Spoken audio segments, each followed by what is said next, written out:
Good deal.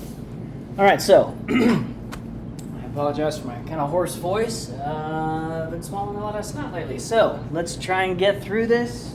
We'll just do the best we can. And I'm like maybe 3.5% sure it's not COVID, so we're good to go. All right, moving on. We've been talking about different classes of resources and breaking out our approach to each of these classes or layers of resources on our big stack along the lines of what is the resource, what are its characteristics, what are its defining attributes or core human values attached to it, why do we consider this an important class of resource among the whole set, at least to humans in a forest recreation context. How do we tend to therefore interact with those resources based on how we think about them, how we value them, how they tie into and justify or underpin our motivations for going on a forest rec trip to the Shawnee, to Thompson Woods right here on campus for 10 minutes just to enjoy a few minutes of sunlight before we get into our next class in some windowless cinder block classroom and so forth. And then what are some of the impacts that arise from those dynamics of how we want to use the resources relative to why we want to use those resources? And then what do we do as park rangers to manage those dynamics, to manage those impacts, and actually actualize or operationalize, to use the 10-cent word, the preservation mission that we're on. So, let's talk about a more specific subset of geological bedrock resources. In this particular case today, we're talking about karst. So we have a couple of different kinds of cave systems, or ways that caves can be sort of generated as hollows or tubes or cavernous pathways through otherwise solid stone. Right? We can have sort of alluvial grottos, which are in big boulder piles. For example, in the Mahoosuc Notch Slot Valley on the border between remote northern New Hampshire and western Maine, just south of the Canadian border. There's this big sort of hundreds of foot high steep wall valley in the Appalachian chain. And these big house-sized boulders over time have been chemically and physically weathered off of those cliff walls or up on the higher slopes and all sort of piled down in this valley. And so Mahoosuc Notch, as it's called, is only a mile or two long, but people take a couple of hours just to go that mile or two instead of, for example, walking at a normal sidewalk speed of 2.5 miles an hour, a couple of meters per second.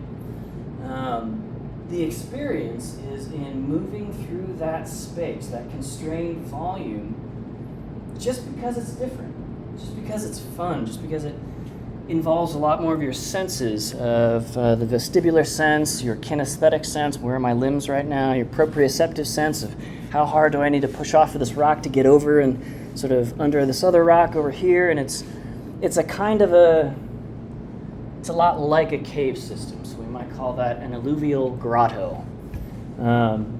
We also have lava tubes. We talked about those with our Haleakala National Park case study on the island of Maui. So as lava flows, right, the outside of it in contact with air is going to harden and cool rapidly as the inside continues to flow, now insulated by that slightly cooler shell of hardened or cooled off magma. And if it gets all the way down to the ocean, that tube can sort of keep pouring lava until it's empty and leave behind a longish, linear-ish cave-like structure. And we also have dry caves or crystalline cave systems where, for example, in the American Southwest, a lot of our caves are formed by various means, tectonic action, chemical dissolution in water, like a karst system. And then as that system dries out, all sorts of crystals, sometimes enormous crystals, crystals larger than this room, individual crystals. Like the largest quartz crystals out west, largest quartz crystal ever found, it's like 60 or 80 feet long, right? And so some of those are growing in a cave-like environment. They're pretty cool. They're also extremely fragile, and so are limestone or calcareous mineral water-formed or wet caves that we call karst. All right, so as a resource, we want to consider karst as an extremely fragile type or class or subset of bedrock resources.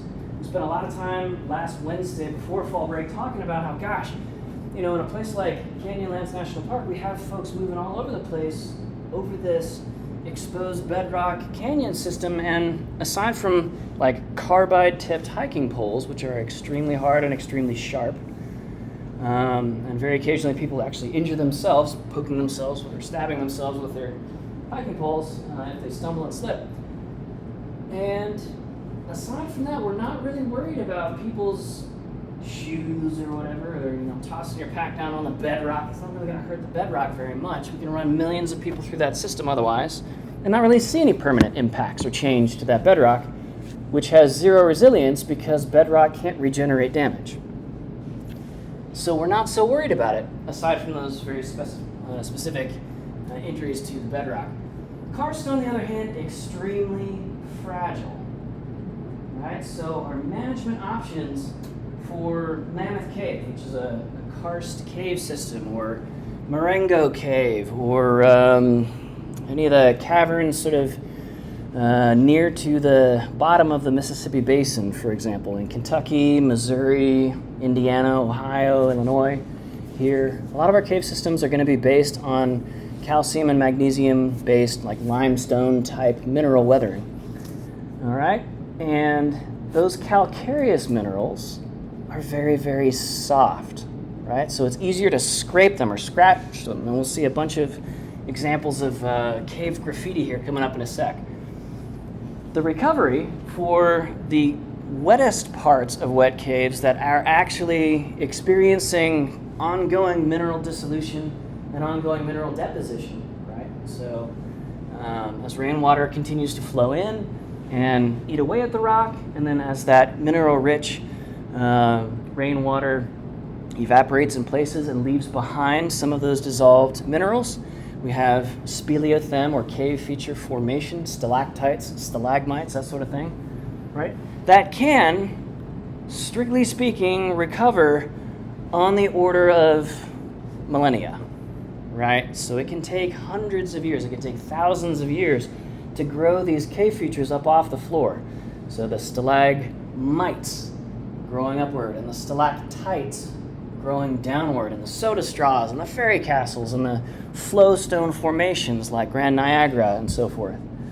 And to the extent that the chemicals and the oils in particular in your hand can disrupt that very slow deposition process, essentially covering it in a waxy coat of sebum, which is skin oil, the same thing that earwax is, it's going to stop or radically alter that process of speleothem formation, and it can take thousands of years for that natural slow drip by drip rainwater and mineral transport process to overcome even just a single hand press onto those, right? Extremely fragile systems. So to the extent that there's recovery, yeah, that's technically possible, but not on the order of human lifetimes.